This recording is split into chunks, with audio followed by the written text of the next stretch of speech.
오늘 말씀의 제목은 흔들리지 않는 나라라고 정했습니다. 우리가 신앙생활을 하다 보면 정말 예기치 않은 많은 일들이 벌어집니다. 그 가운데에는 안타깝지만 인생길에 환난을 만나게 되고, 또 예수 믿는 것 때문에 핍박을 당하게 되고, 또 예수 믿는 신앙생활 때문에 어려운 장애물이 우리 인생길 앞에 놓여지는 일들이 많이 생겨질 수 있다는 말입니다.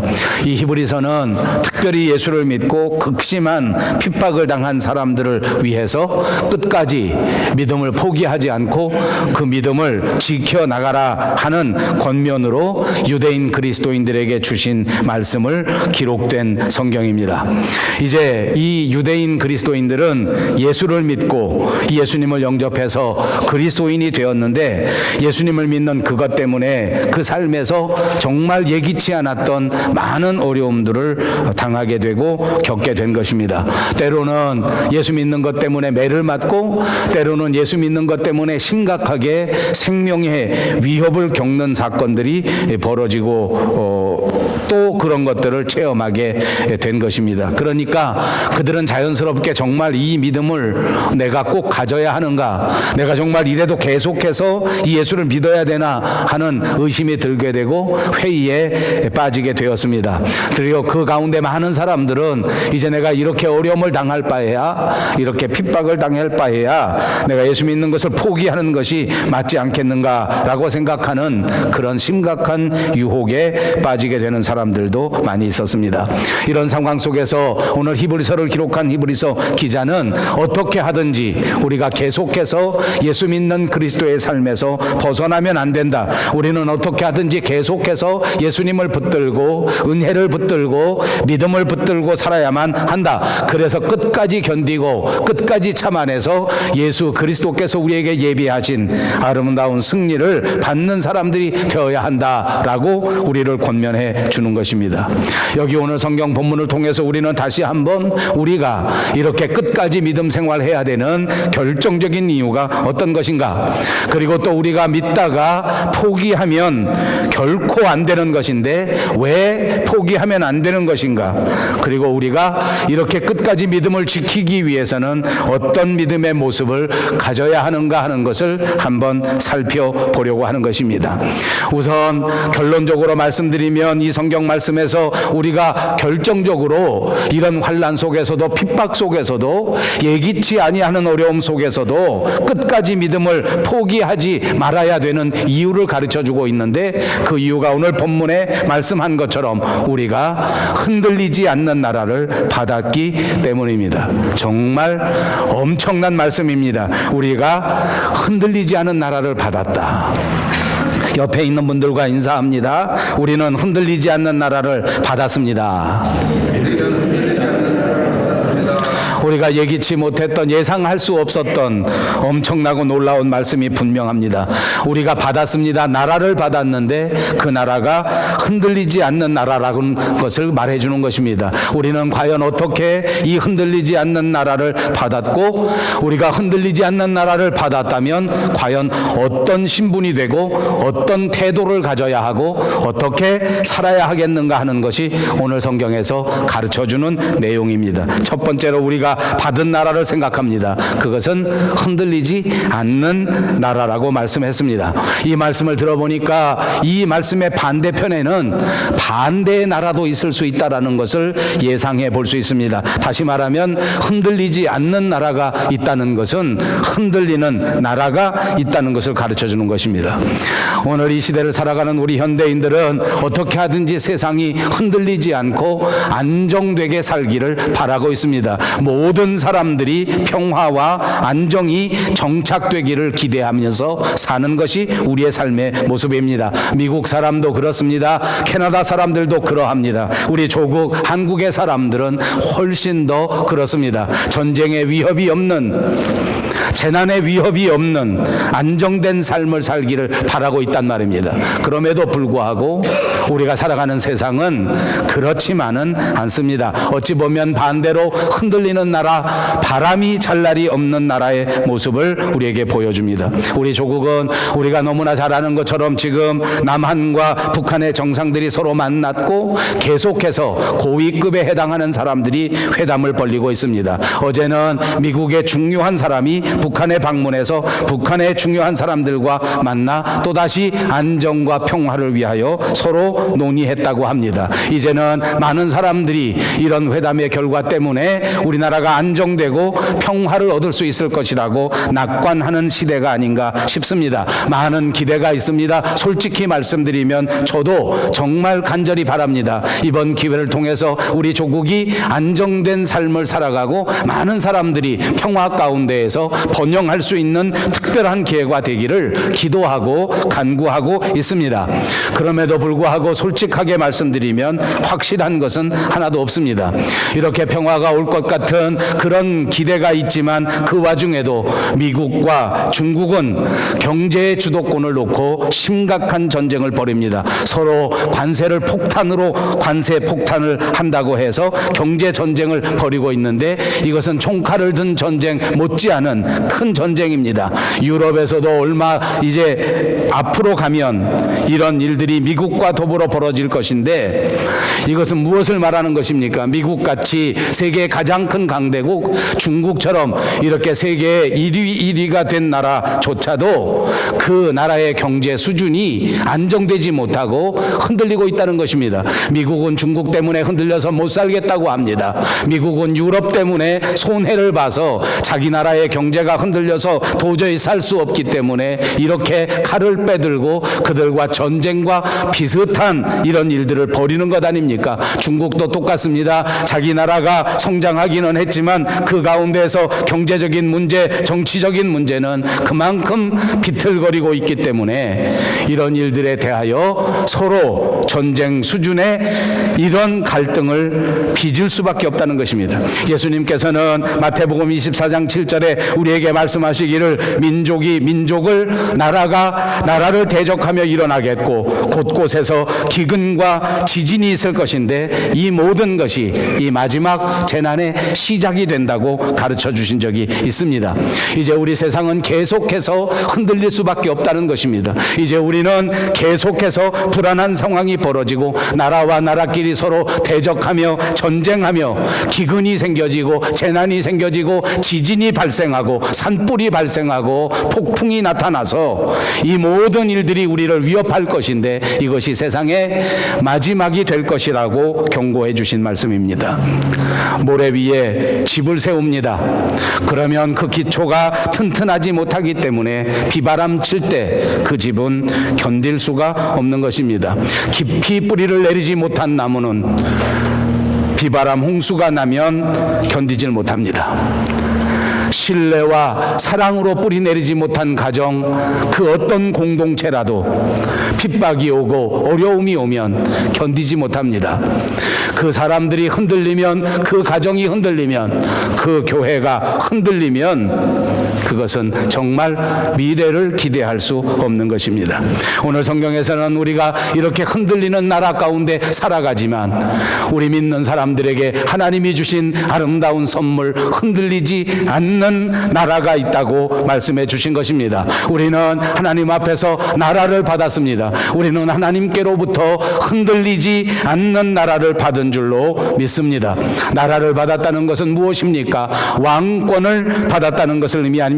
통째로 나라를 받고 나라를 다스리는 직분도 받았다는 것이요, 이 나라를 주관할 수 있는 엄청난 위엄을 받았다는 것을 말하는 것입니다. 그러므로 성경이 우리에게 가르쳐주는 것은 이제 저와 여러분이 예수 앞에서 흔들리지 않는 나라를 받아 그리스도와 더불어 이 나라에서 영원토록 왕노릇할 수 있는 존재가 됐다는 것을 선포해 주신 줄로 믿습니다. 여러분 이거 믿습니까? 저와 여러분이 흔들리지 않는 나라를 받고 그리스도와 함께 이 나라를 영원히 다스릴 수 있는 왕권을 받았다는 것입니다.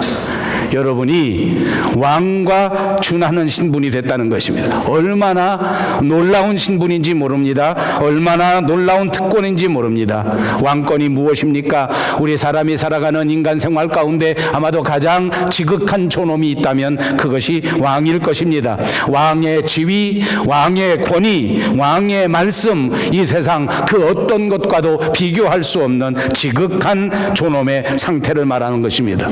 그러므로 저와 여러분이 흔들리지 않는 나라를 받았다는 것은 이 세상에서 예상할 수 없는 최고의 영광, 최고의 행복을 받았다는 것을 의미하는 것입니다. 다시 말씀드립니다. 저와 여러분 모두가 흔들리지 않는 나라, 이 세상 그 어떤 것과도 비교할 수 없는 엄청난 특권, 엄청난 축복을 받은 사람이라고 선포해 주셨습니다. 이 사실을 꼭 믿으시기를 주님의 이름으로 축복합니다. 흔들리지 않는 나라를 받았습니다. 그리스도와 함께 왕이 되는 그런 놀라운 존엄을 받은 것입니다. 그렇다면 이 왕권을 우리가 어떻게 받은 것인가? 이것도 오늘 본문에서 설명해 줍니다. 오늘 본문에는 두 가지 중요한 산이 나옵니다. 율법을 전수받은 산이 나오는데 그것이 시내산입니다. 그리고 왕권을 받은 산이 나오는데 그 산은 시온산입니다.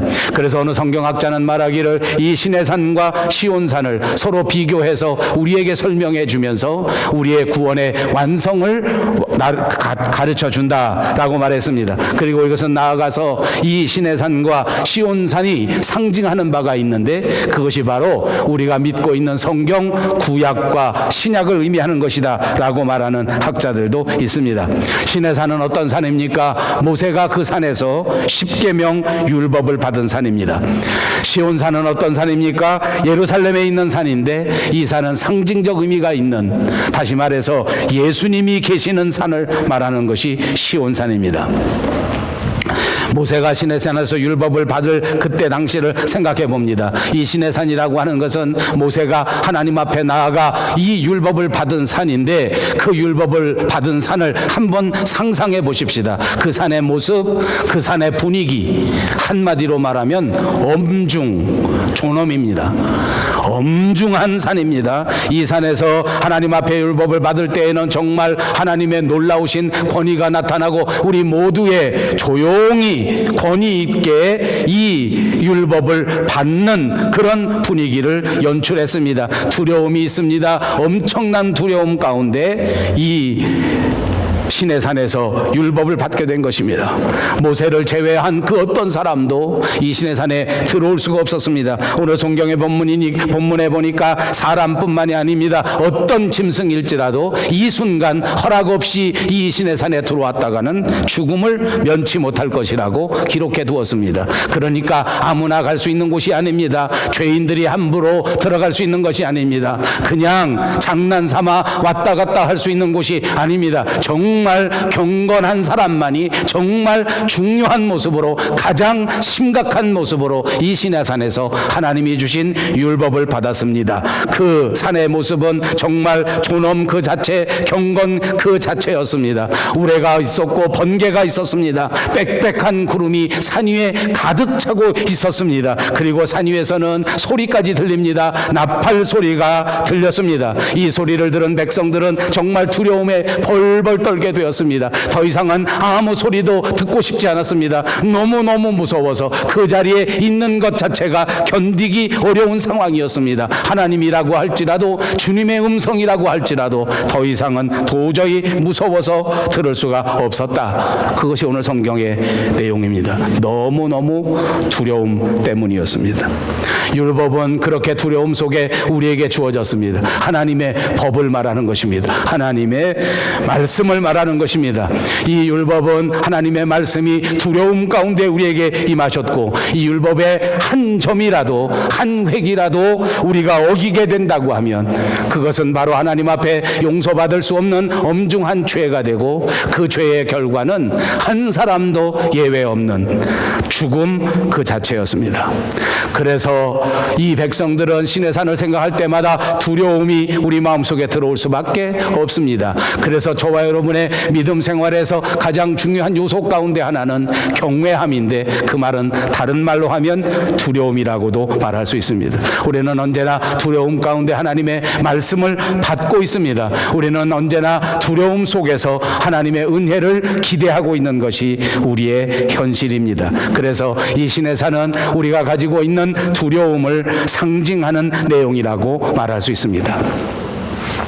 그런가 하면 여기 시온산이 설명되는데, 신약 성경에서 예수 그리스도께서 이 땅에 오셔서 우리를 위하여 대신해서 십자가 위에 죽으셨음을 말하는 것입니다. 예수님께서는 당신의 피를 흘리셔서 우리의 죄값을 치르셨습니다.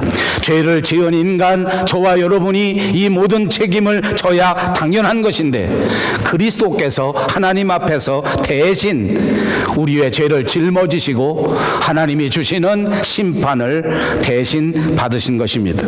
본문의 시온산은 바로 이 예수 그리스도께서 이렇게 우리의 대속을 위하여 그 귀하신 보혈의 피를 흘리신 장소, 그것이 바로 시온산입니다. 죄로부터 속죄의 역사가 일어난 장소입니다.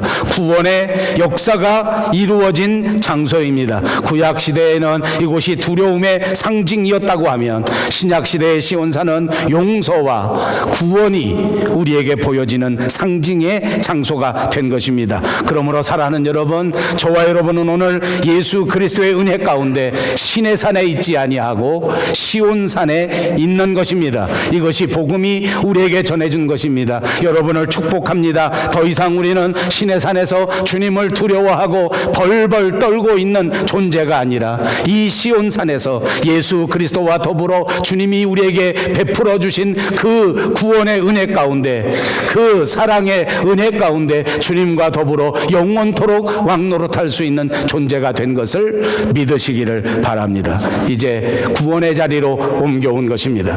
이제 은혜의 자리로 옮겨온 것입니다. 이제는 우리 모두가 다 예수님과 더불어 예수 믿는 자녀가 된 것을 믿으시기 바랍니다. 더 이상은 진노의 신분이 아닙니다. 더 이상은 두려움의 신분이 아닙니다. 이제 예수님과 더불어 마음껏 우리의 사명을 펼쳐나갈 수 있는 존재가 됐다는 사실을 믿으시고, 이제부터 우리 인생에 주어진 이 아름다운 시간들을 한 시간 1초도 헛되이 보내지 마시고 주를 위하여, 세상을 위하여 아름답고 귀하게 사용하실 수 있는 저와 여러분 모두가 되시기를 주님의 이름으로 축복합니다. 세 번째로는 이 나라를 받은 우리가 어떻게 해야 하는가도 설명해 주고 있습니다. 25절 말씀을 보십시오. 너희는 삼가 말씀하신 일을 거역하지 말라. 땅에서 경고하신 일을 거역한 그들이 피하지 못하였거늘 하물며 하늘로부터 경고하신 일을 배반하는 우리일까 보냐. 이 말씀은 정말 역설적인 말씀입니다. 이 말씀은 정말 해석하기가 조금 어려운 말씀 가운데 하나입니다. 자, 우리는 이제 예수 그리스도의 은혜 가운데 구원을 은혜로 받은 사람들입니다. 이 은혜는 우리가 모두 아는 것처럼 우리 힘으로, 우리의 능력으로 받은 것이 아니라 예수님의 은혜 가운데 거저 받은 것인 줄로 믿습니다. 우리가 대가를 치른 것이 아니라 그리스도께서 십자가 위에 우리를 위하여 대신 죽으심으로, 대신 제물이 되어 주심으로써 우리는 은혜를 받고 구원을 받은 것입니다. 그러므로 이제 우리는 더 이상 우리의 구원을 위하여 그 어떤 것도 내놓아야 할 필요가 없습니다. 이제 우리는 우리의 구원을 위하여 그 어떤 대가도 치르지 않아도 됩니다. 이건 정말 엄청난 은혜입니다. 정말 놀라운 은혜입니다. 이 은혜의 말씀이야말로 우리를 자유케 하고, 이 은혜의 사실이야말로 우리를 펄떡펄떡 뛰게 만드는 은혜의 말씀인 줄로 믿습니다. 그런데 오늘 이 25절에 보니까 이 놀라운 은혜를 조금 어렵게 설명하지 않았습니까?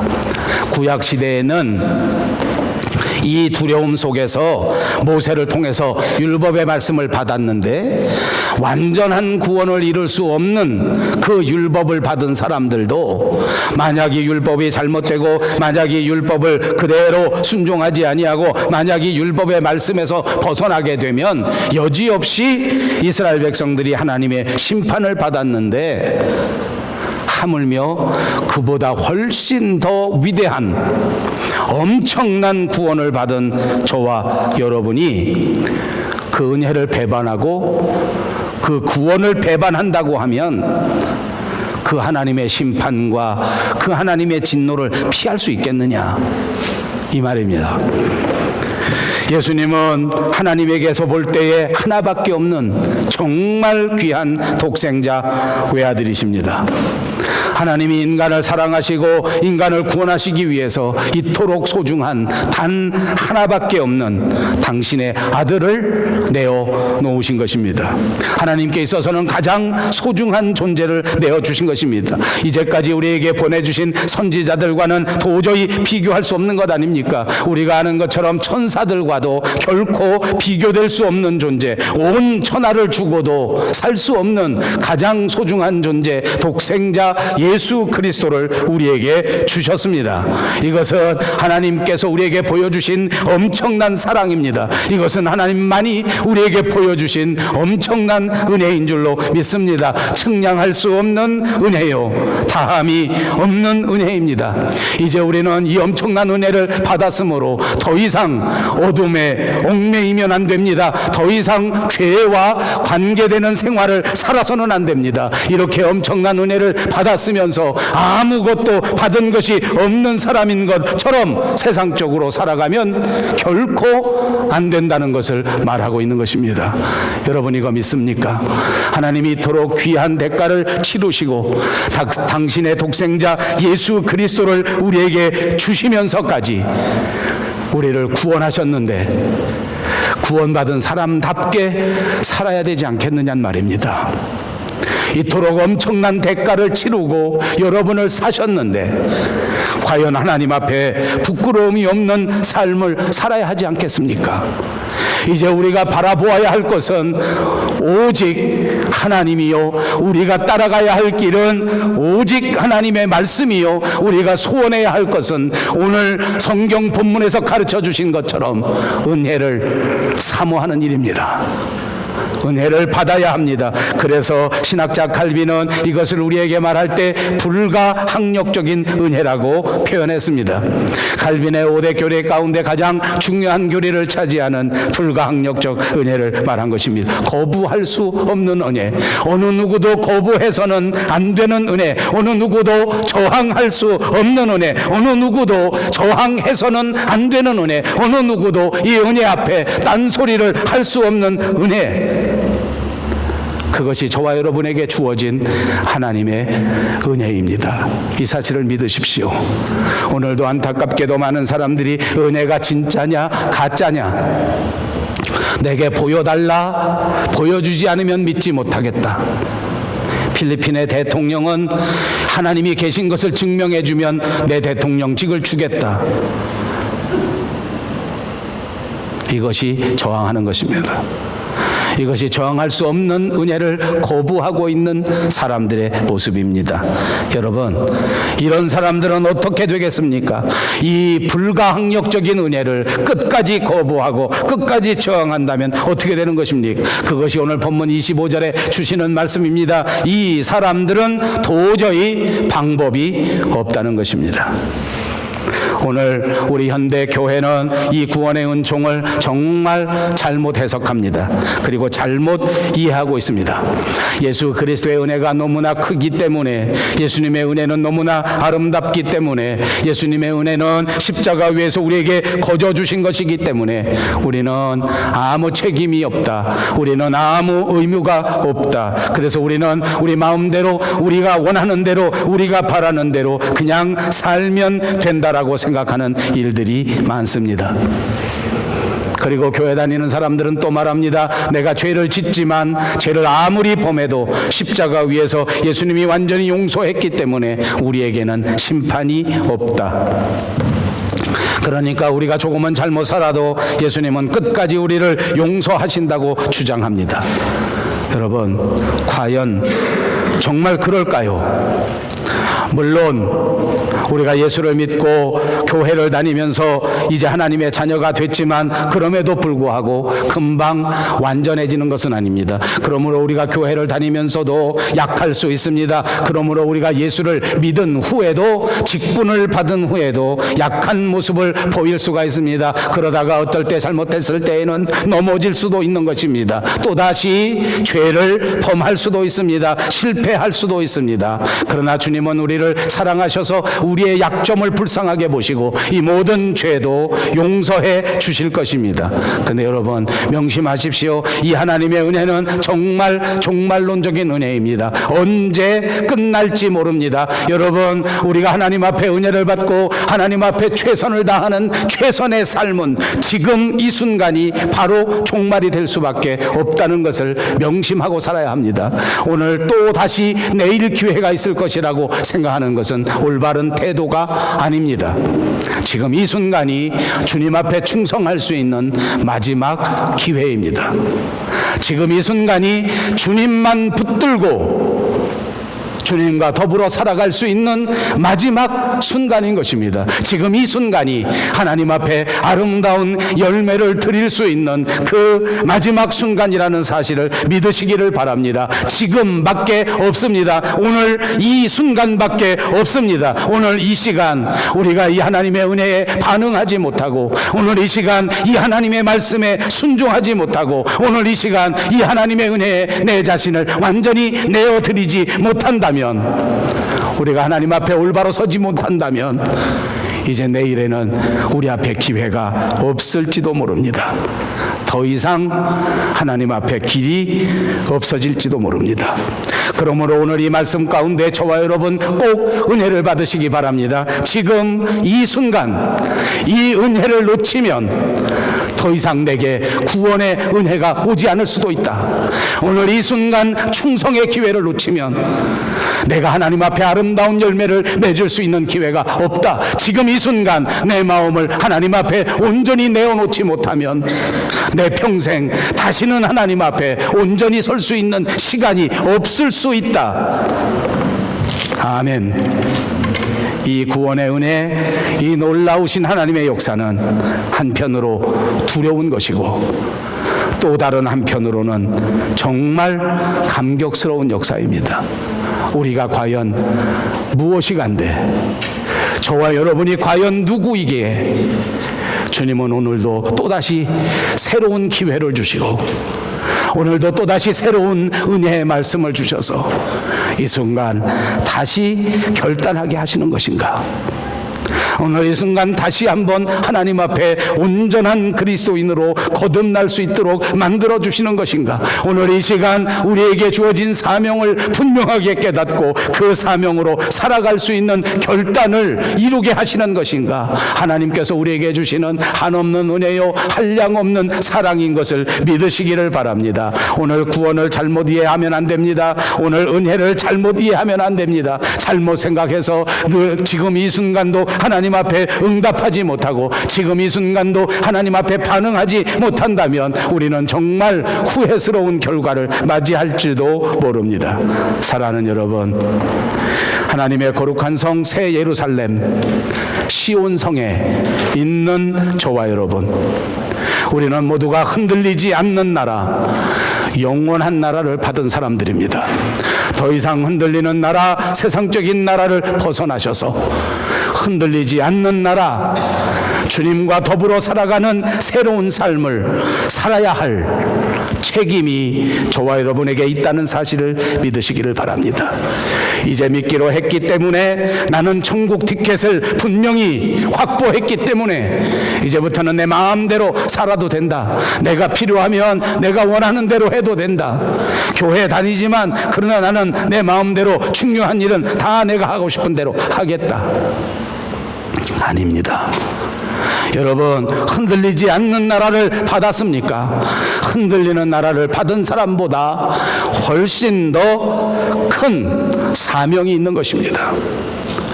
여러분, 아름다운 직분을 받았습니까? 직분을 받지 못한 사람보다 훨씬 더 큰 요구가 있으실 것입니다. 흔들리지 않는 나라, 왕의 권위를 받은 저와 여러분, 이 세상에 살아갈 때 신하처럼 살면 안 됩니다. 왕같이 살아야 합니다. 흔들리지 마십시오. 진리 위에 굳게 서십시오. 흔들리지 마십시오. 지속적으로 성장하십시오. 유혹받지 마십시오. 끝까지 빛을 발하는 위대한 사명을 감당할 수 있는 종들이 되시기를 바랍니다. 그렇습니다. 하나님의 말씀을 가까이 하십시다. 이제는 말씀 앞에 철저하게 순종하십시다. 은혜를 굳게 붙들고 살아가십시다. 감사하면서 살아가십시다. 충성하면서 하나님을 기쁘시게 하는 아름다운 성도들이 다 되시기를 주님의 이름으로 축복합니다.